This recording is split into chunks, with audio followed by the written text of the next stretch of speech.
I can tell this is a well-trained audience. You all started getting quiet as soon as Andy came up to fix the microphone, so thank you.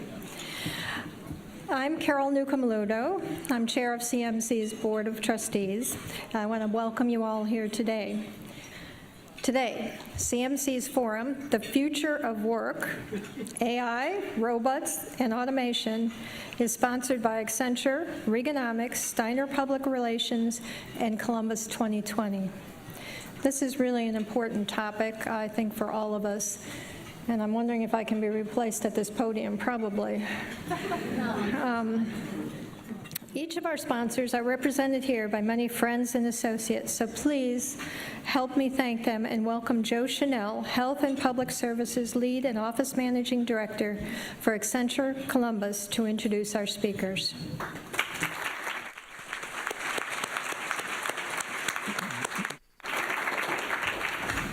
All right, thank you, Carol.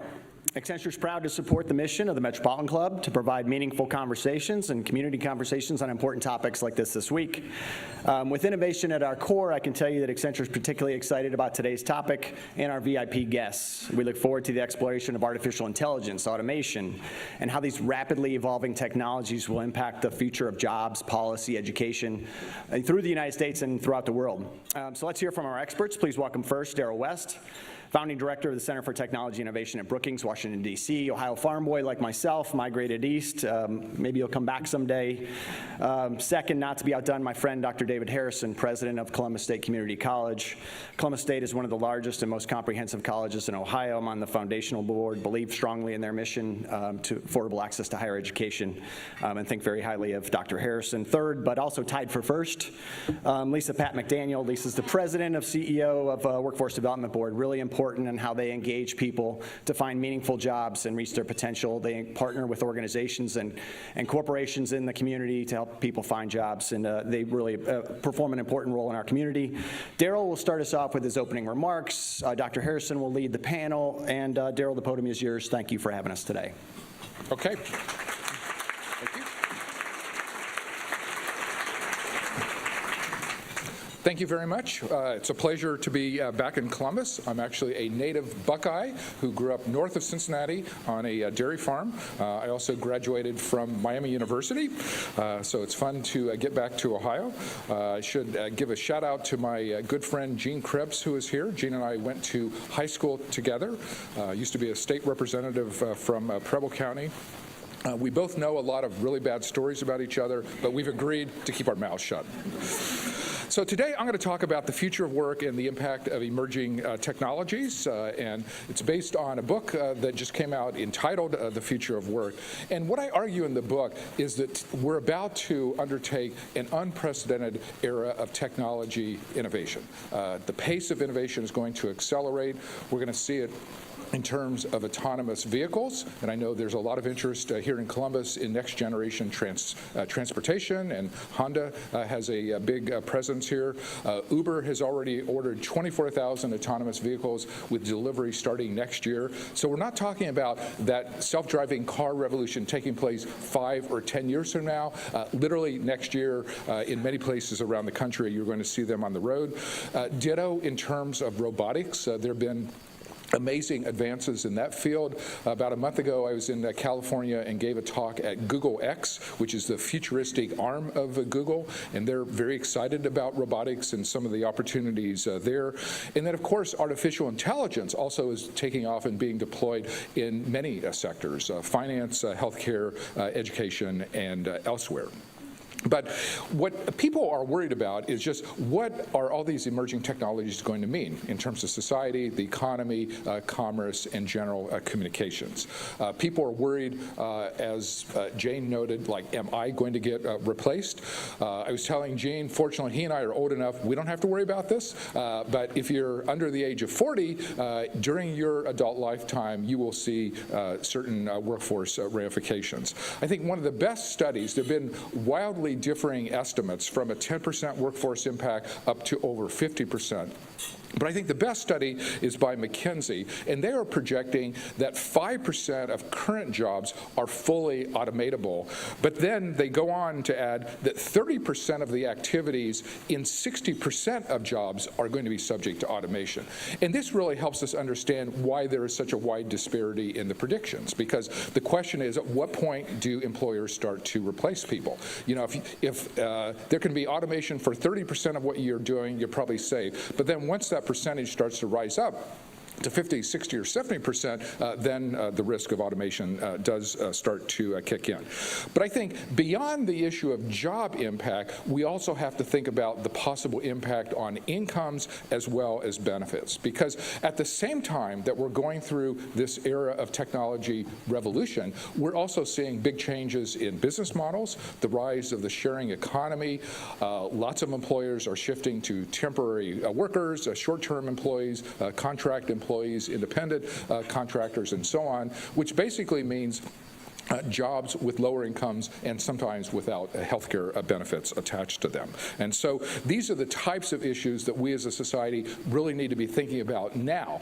We're fortunate that our national unemployment rate is 3.8%, so the employment issue is not apparent now, but we basically have 10 to 20 years to kind of get our act together in terms of how we are going to move forward and deal with the possible ramifications. In terms of the types of jobs that are most subject to automation, certainly many entry-level jobs.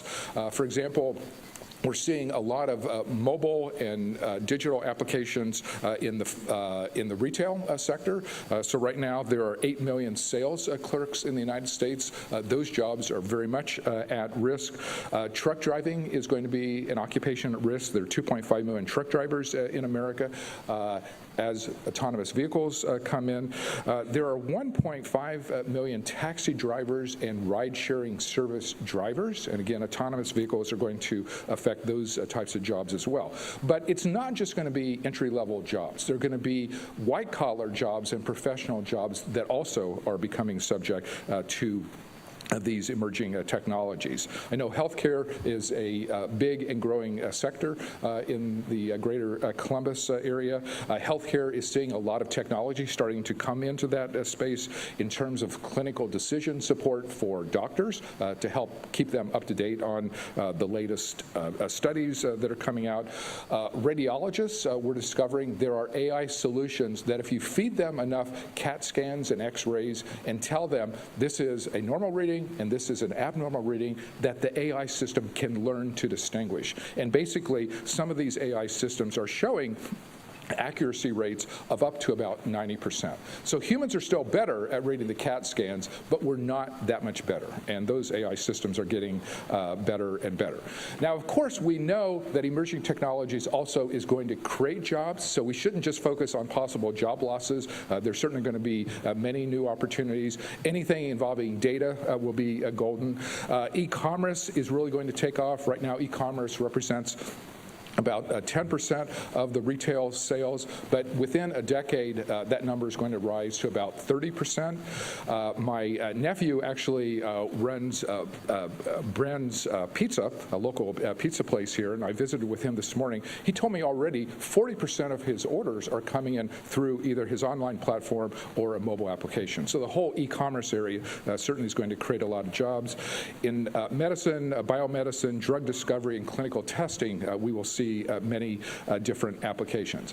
But the risk is, during this transition period, people may not have the skills that are going to be required for the new jobs that are being created. And so Dave will be happy to hear this. Community colleges are going to be at the front lines of worker retraining. This could end up being the golden age of community colleges because we're really going to need them for this retraining function. But I think that we're kind of at a stage now very similar to where America was 100 years ago when the country was moving from an agrarian to an industrial economy. And it was a long and somewhat chaotic and torturous time period. It took almost 30 years to kind of work through that transition, but we did a lot of economic and political reforms at that time.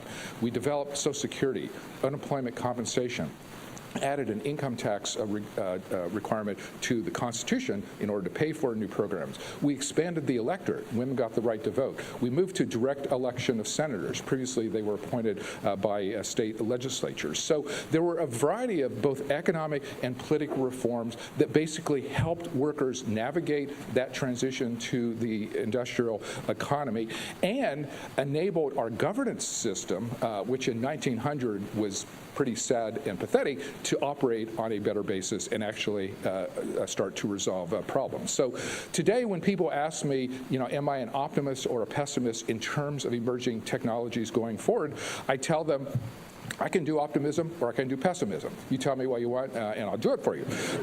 But the real answer is actually the crucial variable that I see in terms of whether 30 years from now we end up in utopia or dystopia is really governance. Is our political system up to the task of addressing problems, solving problems, and coming up with creative and new ideas? I know in the discussion phase, we're going to kind of talk about things that we can do moving forward to help workers in this transition to the digital economy. So if we can get our act together and actually get serious about talking about possible remedies, I actually am very optimistic that by 2050, our country will be in a very strong position. People will be in a better position. They'll probably be able to work fewer hours and have more time to pursue hobbies, interests, music, culture, sports, whatever your particular avocation is.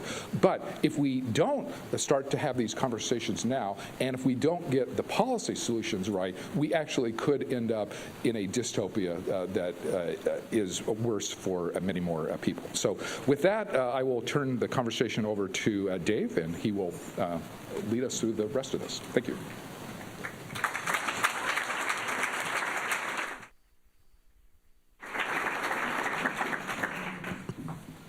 I'll be the first to weigh in. We prefer optimism. And on that note, it's great to see this room full. Thank you for taking the time to be part of this important discussion. At Columbus State, the future of work really has become thematic for our own leadership and strategic work. We've got a lot of Columbus State folks here today. I'm not going to ask them to raise their hand because you will be intimidated. But whatever organization you're from, we have you outnumbered. And we've also got some great employer partnerships, and I think we'll have an opportunity to talk a little bit about it, but AEP, Honda, Nationwide, Joe and his team at Accenture, we've got folks leaning in to help figure this out in Central Ohio now, and really, Darrell, want to hear from you as to how we can accelerate work that's already happening. I do want to bring Lisa Patt-McDaniel into the conversation to start. And Lisa, just ask, is there anything that surprised you based on reading Darrell's book or what he just had to say? How really good the book was, I think.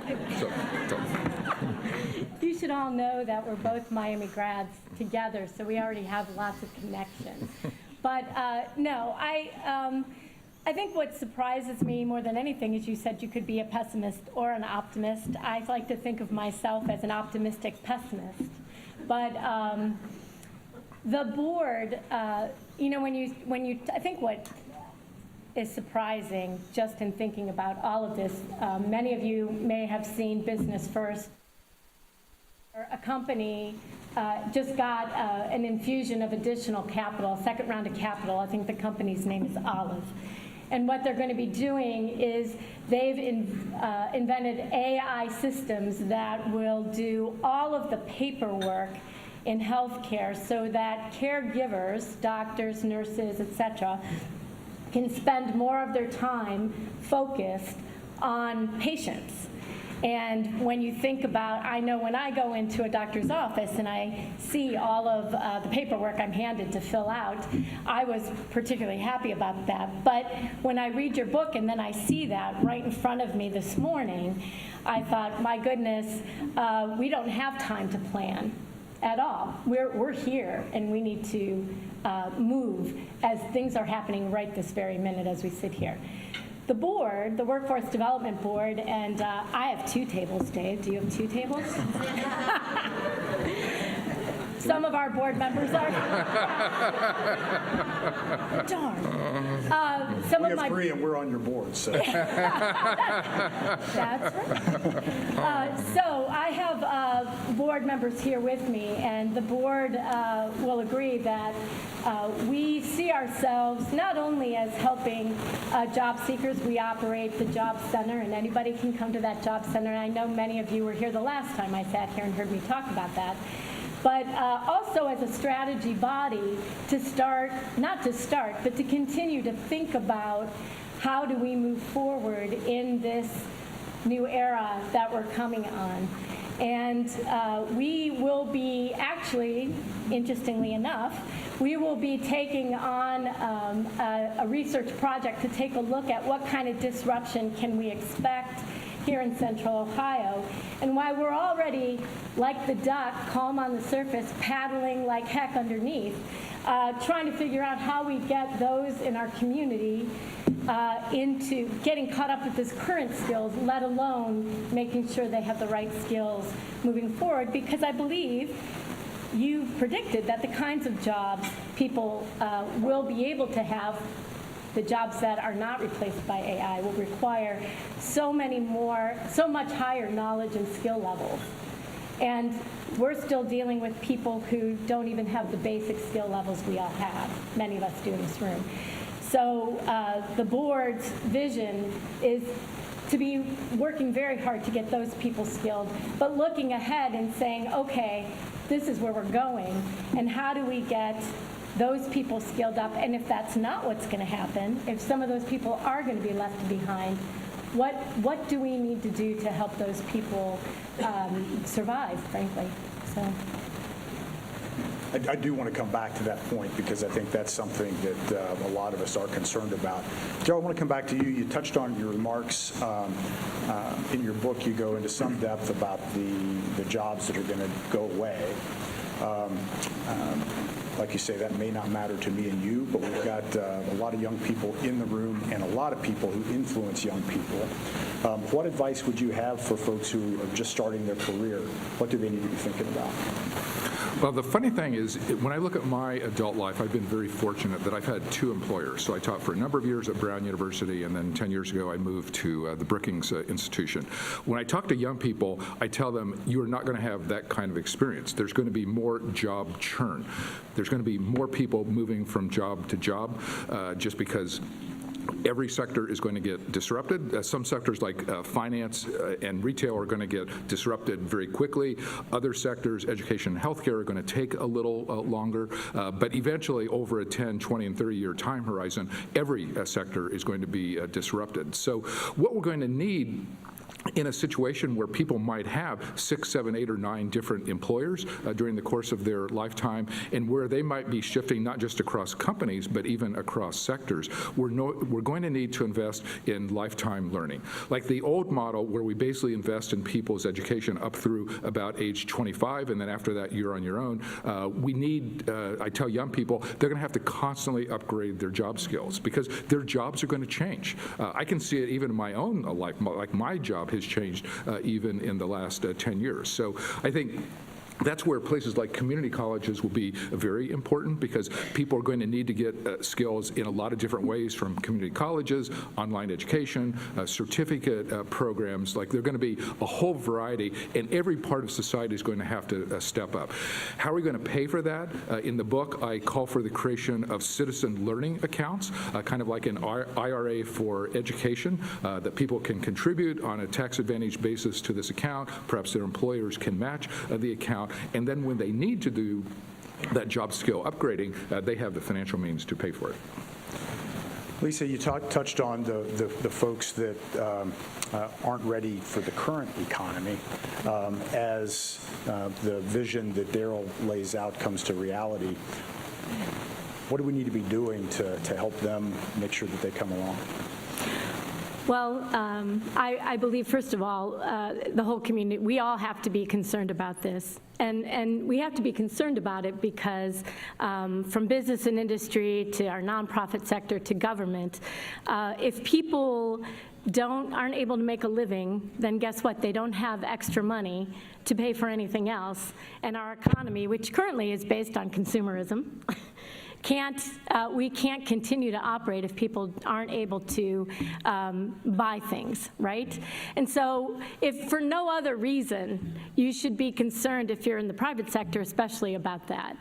So we need to be making sure right now that our K through 12, and actually I would argue minute you're born through 12, needs to be really incorporating technology. The last time I sat up here, I said I truly believe kids should be learning how to code, and they should be understanding how technology works.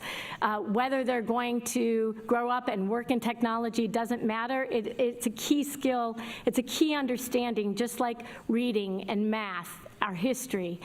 And we need to be pushing for that.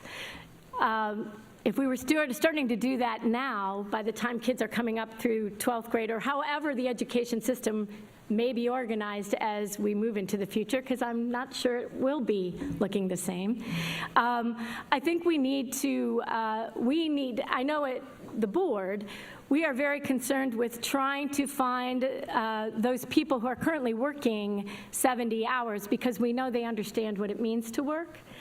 And we know they have those basic skills, trying to figure out how do we get to them and get them to upgrade skills now. And certainly that includes the community college, stackable credentialing, where people can get credentials in a relatively short amount of time, access jobs and get additional credentialing. We need to think outside the box as to how we deliver training. Some of that may be and can be online based on the internet.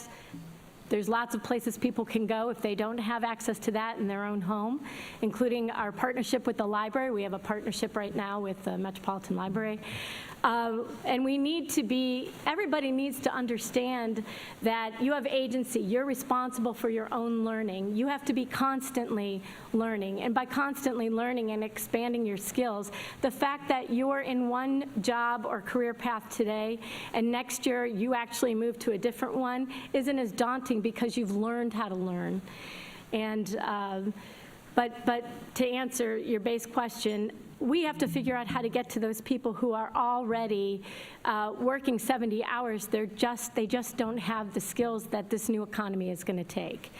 And we're going to have to think outside the box, whether that means delivering training while people are on the job, figuring out how we subsidize people so they can go to get training.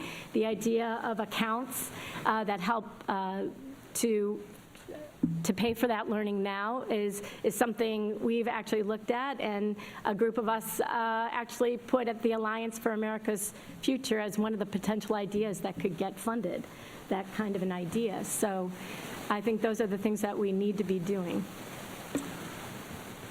Adam said I was allowed to participate, so I'm gonna.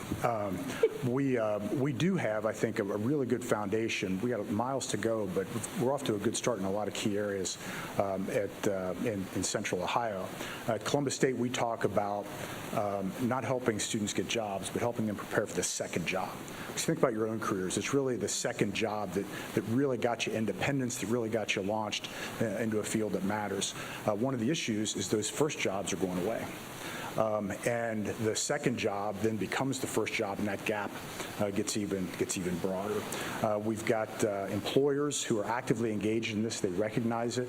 They're working with us to identify, look, in 12 to 24 months, these jobs are likely to go away or be dramatically changed. These are good people that are in these jobs. How can we partner with Columbus State to close that gap with regard to current employees? One of the sources is, again, props to our employers for thinking creatively. Employer tuition reimbursement is really an important part of this, and I think more and more of them are starting to see this as a strategic benefit, certainly to employees, but also to help close the talent gap in their firms, but then also in the community. It calls a broader question, though, that you talk a lot about, Darrell. There are already structural inequities in the current system. In Columbus, we are proud of the economic growth we've had, but we know we've still got income inequality and economic mobility issues. You make a pretty compelling case that if we do nothing, those are going to get worse fast. What should we do to address that if we know that's coming? No, you're exactly right. Inequality issues are a big challenge going forward, and they actually could get worse before they get better. Part of the issue is geographic disparities across the regions. Like, if you look at venture capital investments right now nationwide, 3/4 of the VC money goes into 3 states, California, New York, and Massachusetts. And so, all these areas in between, the Midwest, the Rocky Mountain states, the Deep South states, are just not attracting sufficient venture capital. And to the extent that venture capital predicts future economic activity, this becomes very important. My colleagues in our Metropolitan Studies program at Brookings did a study. They found that right now, only 15% of American counties generate 64% of GDP. Basically, what they're arguing is most of our country's GDP comes on the East Coast and the West Coast, and then a few dynamic metro areas in between. And with those VC numbers, that disparity could grow even wider. So what a place like Columbus has to worry about is to make sure that it's investing in infrastructure, and not just physical infrastructure, but digital infrastructure, because as I mentioned, like in a decade, e-commerce is going to be 30% of all retail sales. So everything is going online, everything is going mobile. It's just a question of how long it takes to get there. So we need to invest in the digital part of infrastructure. We need to make sure there's a better balance geographically in terms of economic development, venture capital investments, and so on. In most communities, it's kind of the eds and the meds that are driving a lot of economic development, meaning the medical establishments, the hospitals, and the educational institutions, so kind of investing in biomedicine and doing things like that. I think Central Ohio has a lot of advantages. You have great universities, a trained workforce. It's relatively inexpensive compared to the East Coast and the West Coast. There are tech companies that are basically no longer telling their employees, we want you to come to San Francisco or Seattle or Boston. It's like, we want you to go to Columbus, Indianapolis, Denver, or Austin, just because they need to diversify their workforce, and they need kind of real estate costs that are cheaper than what we find. So I think Central Ohio is well positioned, but it needs to make sure the infrastructure investments take off and that the venture capital investments are equitably distributed. You all having these conversations at your board? I think you are, Lisa. Are you hearing the same thing from employers? Or they're trying to hire new people, but at the same time they've got a current workforce that they've got to upskill? Yeah, that's absolutely true. And I mean, what we're hearing a lot right now, of course, is that there are a lot of jobs that are going unfilled here in the community. On the other hand, when you look at some of the jobs that are very difficult to hire for and going unfilled, are some of the jobs that I think will be the first ones to start to disappear as things become more and more taken over by technology. But in some ways, that's a great thing, because I'm not sure many of those jobs provide the kind of deep satisfaction for a person long term. So in some ways, the good news is that those jobs will go away. But we, right now, in the immediate, right this minute, there are a lot of jobs that are going unfilled, and a lot of employers are having a very difficult time attracting people into those jobs, number one. And although they may be willing to take people and then train them, even being able to find people to do that. So they're not finding people with the right skills, and even when they're willing to do the training, they're not finding people who are willing to take those jobs, and then they train them. We see in several parts of the economy here in different sectors where you have incumbent workers who need to be upskilled in order to maintain the jobs that they have and in order for those companies to continue to prosper. And so there's actually not a lot of outside dollars for that. There are some outside dollars, but not enough. And so companies really need to be investing in that kind of training now for themselves. And I know that those efforts are going on at Nationwide, which is, I think, actually brilliant to be doing, is to understand that you have to invest in your own workforce and skill them up. And I know that you're involved in that as well at the community college. So we are definitely hearing those things. And you know, we're helping people to understand what could be some possible solutions in the near term. Darrell, in your book and in your remarks, you touched on the fact that this isn't the first time in our history that we've had some form of economic disruption, the Industrial Revolution, World War II. Can we learn from that history, or is this so different that we're starting from scratch? What do you recommend in that regard? I think we can learn from history. What I learned when I think about earlier periods of technological change, the key thing I think in this era is to think big, because I don't think we're in a situation where small-scale incremental solutions are going to get us where we go. Like if we're aiming for utopia and trying to avoid dystopia, we're going to need large-scale changes in our social contract. We have to reimagine the social contract. We need to think about kind of separating benefits, healthcare and retirement benefits, from jobs, which is more of a European model than a typically American model. In America, our jobs basically provide the healthcare benefits. But in an era of job churn, that may not be the right way to go. So we may need to kind of think about new models there.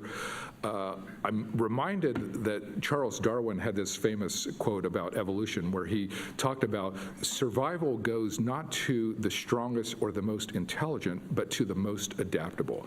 And I think the ingredient that we really need today is agility and adaptability. Like, those are the types of skills. And it's not just the skills, but in terms of our creative imagination, we just need to be more agile. And I think what makes me optimistic going forward is just thinking historically, like, our country faced great challenges at many points over the last 200 years, and on almost every occasion, we stepped up and we were creative. We made major changes, we did the right thing, and our country emerged in a much stronger position. There is no reason why, even though I think the workforce disruptions are going to be substantial in the next 1 to 2 decades, they are perfectly within our means to handle. They're not so substantial that we can't deal with them. It's a question of will, it's a question of creativity, and it's a question of agility. And do you think it's, just to add on, do you think it's also how quickly we are willing to do that now, to start to abandon and move towards that change, like now, not waiting for it to hit us? And that's what I'm afraid, you know, when we talk about, even now when we talk about higher education as an example, and changing that mentality that everyone should go to a 4-year college, which I did, and I wanted, my daughters did, and I was happy about that. But to start to abandon those kinds of thinkings for new thinking, knowing that, yes, that's not what we experienced, but that's not what our children and our children's children will need to experience. They're going to have to do things a completely different way, and we've got to let go of, in some cases, our own nostalgia for the way we did it, to make sure that they move forward in a new and different way and help them to embrace that, and us too, although I'm over 40, so I guess I don't have to worry about this stuff either. I thought there's a positive about being over 40. Who knew? You're okay. You don't have to worry about it. Oh, thank you. But you're right that if we start to think about the changes that are necessary, and if we start to make them now, it's actually going to be pretty easy. Because when you look at the adoption scale of the various things I'm talking about, autonomous vehicles, robots, AI, and so on, it's going to take a while. Basically, we have 30 years to get this right. if we make changes now, we can actually do it in a way that's not so disruptive, and it'll put us in a good position. What I worry the most about is we're actually not having the conversation about how to reimagine the social contract, how to kind of rethink the nature of the workforce, rethink the nature of education. If we wait 10 years, the problem gets a lot more serious. If we wait to 2040, the problem is like a full-force hurricane at that point, and then our ability to deal with it, the problem may be too big. So that's the reason I wrote the book now, because we need to start those changes right now. Quick point of business, it's an important part of the CMC process for audiences to participate. So we'll move to a Q&A here shortly. If you do have a question for anyone on our panel, please line up in front of one of the microphones. And I think there's one back there. I want to come back to your book, Darrell. You paint a picture that politics is going to play an important role in getting this right. I don't want to say it was a bleak picture, but it wasn't on the optimistic side of your point. But we do feel pretty good about the assets we have in Columbus and in Central Ohio, and we talk openly about the Columbus way, where the public sector and the private sector are working closely together towards common ends. The private sector within the private sector are working closely together. There's a level of collaboration here that really is expected. It's part of our day job. How can we use that to our advantage? Or can there be a local response to something that really is public policy driven? I think Columbus is actually pretty well positioned in a lot of respects to deal with these issues, in the sense that I've been very impressed just in talking with people here, just the spirit of collaboration that exists, and just the fact that, you know, so many people came here today to hear a conversation like this that indicates a very forward-looking place. And I've heard stories about how government and business works well together here, which is not the situation in most major metropolitan areas, and it's certainly not the case in my hometown of Washington, D.C., as all of you well know. So I think there are governance challenges. Localities are pretty well positioned if they have their governance act together. There are lots of things that local communities can do just to encourage collaboration, make sure that the universities and the community colleges are kind of setting up their curriculum in a way that students will have the skills that employers need. You know, the biggest complaint I hear from the business community on workforce development is the programs aren't producing people with the skills that we actually need. And so people go through these programs and end up not getting jobs, which is frustrating for everyone. So as long as the lines of communication are open, which seems to be the case here in Columbus, I think you know, there are many benefits of that type of place.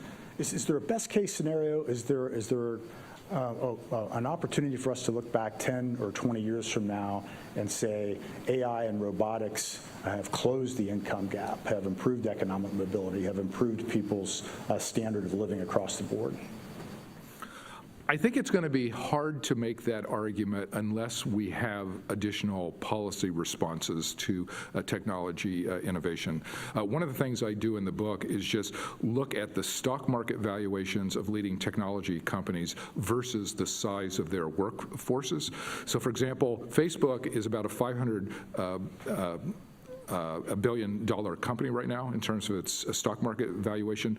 They have 25,000 employees, meaning, and that's the whole point of an internet platform, that you can basically scale up fast and have billions of customers, but you don't need that many workers. You look at all of the major technology companies, Apple, Microsoft, Google, and so on, there are very few of them that have more than 100,000 employees. Apple is on the verge of becoming a $1 trillion company in terms of its valuation. I think they have like 125,000 employees. So this is not like the General Motors and the AT&Ts of 30 and 40 years ago, where they had 500,000 people working for them and 600,000. And so this is the inequality risk that technology concentrates wealth without necessarily producing a large number of jobs. So that's kind of the challenge we have to think about. It is CMC's tradition to take audience questions. Please state your name and ask your question. In fairness to all, we'd like to get to as many questions as possible. Please avoid editorial comments. Questions should end with a question mark. And let's get started. First question, please. Thank you very much, everyone. My name is Rick Neal. I'm a candidate for Congress here, and so I'm very much looking forward to helping you with your governance issues starting in January. I'm happy to hear about, you talk about disruption in particular, because I think that that's definitely something that we need to be concerned about. Here's my issue, and my question is about communities that have traditionally been left behind throughout our country's history, and in previous disruptions, I would assume will be left behind again unless we are proactive about it. And so that might mean prioritizing rural communities and communities of color in the kind of work that you're talking about. At the same time, we are in a political environment now where some of our political leaders seem all too happy to scapegoat certain communities for political gain. And so my question is, how do those two things intersect, given what the rhetoric is, from some of our political leaders, like the president, scapegoating people for political gain with these communities that are going to be left behind by this economic disruption? How do we deal with those two issues coming together? I mean, in a lot of respects, I'm a big believer in technology, and I personally love a lot of technology, and I love the latest gadgets, but we do have to make sure that everybody shares in the benefits of the technology revolution. So right now, I think the last number I saw was about 82% of Americans have home access to broadband, but that means 18% do not, and they are disproportionately concentrated in rural communities, among senior citizens, and in communities of color. So, we need to close that gap. Part of that is just greater investment.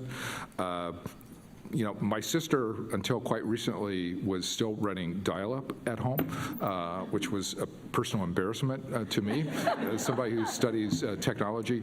Jean, don't tell her I announced that to the crowd.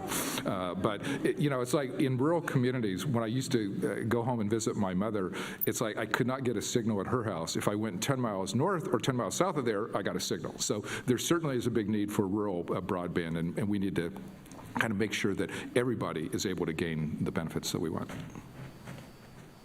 Next question. Hi, everyone.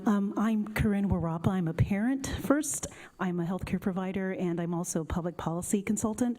I have a quick question. Do you have any knowledge of either local or national efforts to really harness the brain power of anyone under the age of 21 in helping to solve some of these issues and kind of, do some of the harnessing of those great ideas that most young people usually have, especially during times of disruptive forces? Just curious. Yes. So we, at the board, in partnership with the County Job and Family Service Agency, we jointly run a program referred to as AMP.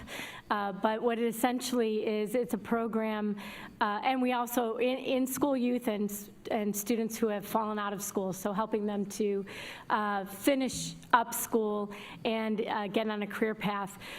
We are working with them. Actually, we had a fantastic program this summer with the PAST Foundation, where we brought a group of kids over to the PAST Foundation to learn about all different ways of creating media, robotics, looking at problem solving in a variety of different ways to help basically get them to understand and use their creative mind to look at problems from new and different ways.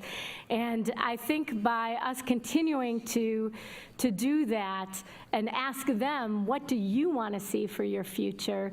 What do you think is going to happen? To help them to understand that they have agency, they have the ability to affect that kind of change. And I've seen it in other programs across the region, but that's what I know at the board, what we're doing specifically. I don't know if you have seen anything. No? But they're the ones who will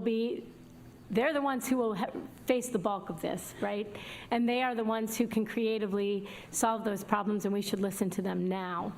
Are those problems happening at the levels in communities that are disenfranchised as well, or is it more for the primary participants are communities who are disenfranchised?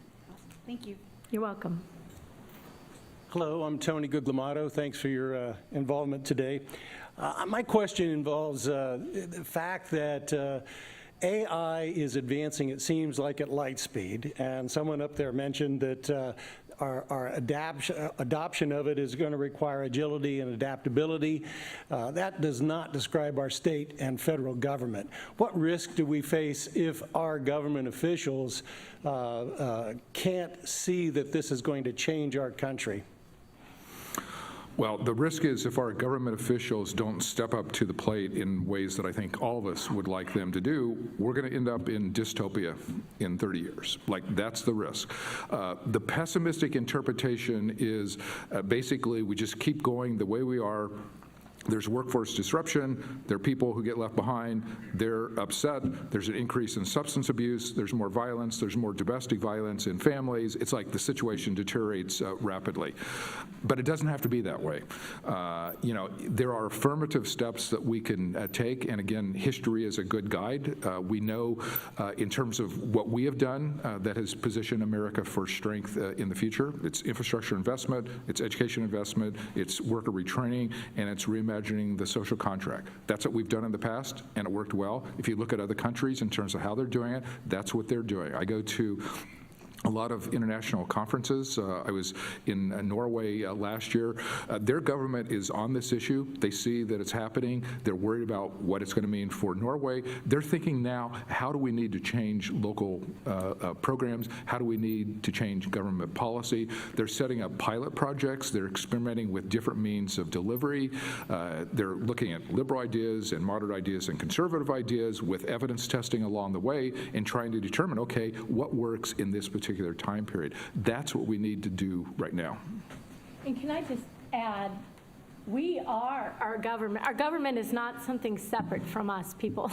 We are our government, and we've got to remember that. And when they're not responding to these, when people we've sent to government to operate are not responding to these very real issues, we are our government, so we are the ones who need to do something about it. So I just want to point that out. So my name is Bill Wayhoff, and I'm with Steptoe & Johnson, PLC. So one of the magic words that was just mentioned is infrastructure. And we can have all of the AI and the virtual jobs, but there's a big shortage of craft folks, carpenters and plumbers and pipe fitters to build the infrastructure. What do we have in Columbus that will help us overcome those shortages in the central Ohio area? Because all these companies that focus on virtualization need bricks and mortar to house their people because they like to see each other, and collaborate. So. Okay. So right now, the county has a program called Building Futures, and Building Futures is essentially a pre-apprenticeship program where we are basically bringing in people from disenfranchised communities and communities that have been traditionally underrepresented in the trades into a apprenticeship program. So in that program, we help them to make sure that they have the skills necessary, math and reading. We introduce them, and I shouldn't say we, actually, it's the Trade Council, all of the trades together, and Impact, which is primarily working on this program. And they take the people, they introduce them to all the different trades. By the end of the program, people have chosen a trade they want to go into, and they're prepped specifically for that trade, so at the end of the program, they can go directly into that apprenticeship. We just did our first cohort. We ended up graduating 22 people, and we are currently moving towards a second cohort for that. But again, part of that issue is, which could be a whole nother CMC panel, is parents not encouraging their children to understand that that's a career pathway, one that will get you into middle-class wages in the current economy rather quickly. But that is something that we're trying to do. Hi, my name's Burl Pickle Antonio, and I serve as school board president in Gahanna. And I'm going to ask you about the agility and adaptability comments also. That makes a lot of sense to me, especially given that we don't really know what the jobs for our young students are going to look like in the future. But we hear a lot the message of, I guess, workforce training, specific jobs training. And I guess I would be curious to hear your thoughts related to pre-K through 12 education. What is it that you think that we should be doing? Should we be doing something differently to make sure that our kids are best prepared for whatever these jobs are in the future?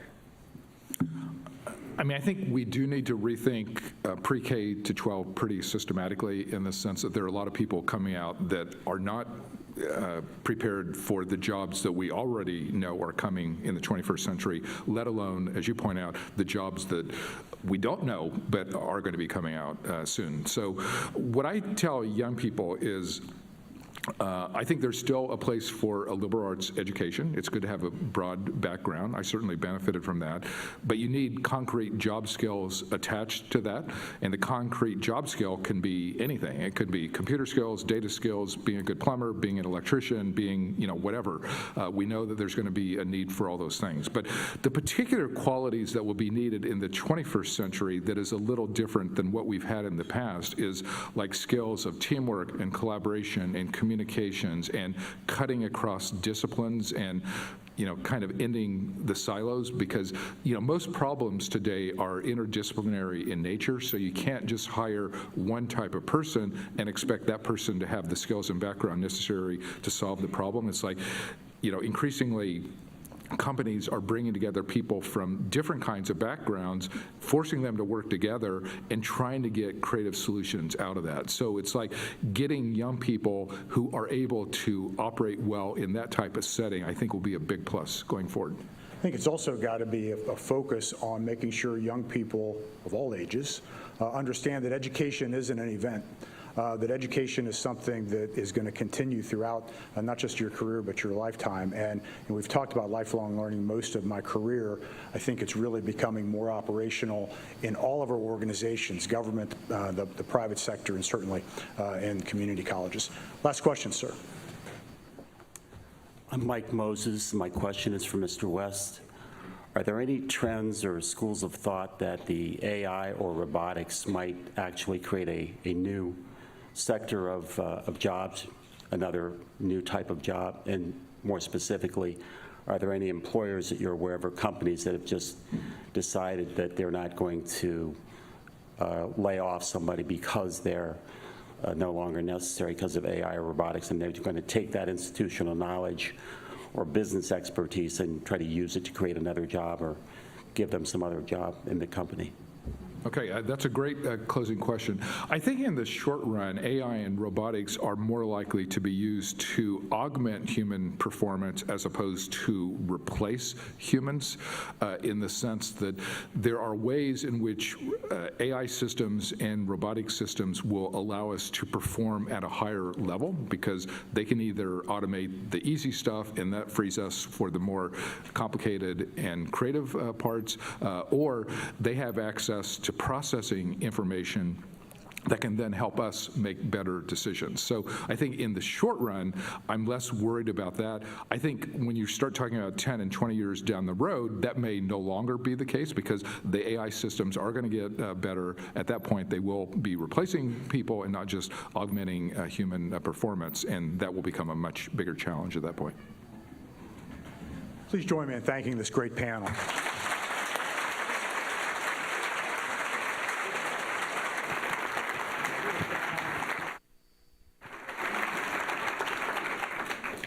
I hope you all enjoyed today's forum. I found it enlightening. I'm also now breathing a sigh of relief. I'm old enough I don't have to worry about being replaced too much, except my grandchildren might not agree with that. I'd also like to thank our sponsors, including the Hilton Downtown for providing accommodations for our speaker, Accenture, Reaganomics, Steiner Public Relations, Columbus 2020, and Improving, and of course our speakers. Thank you again.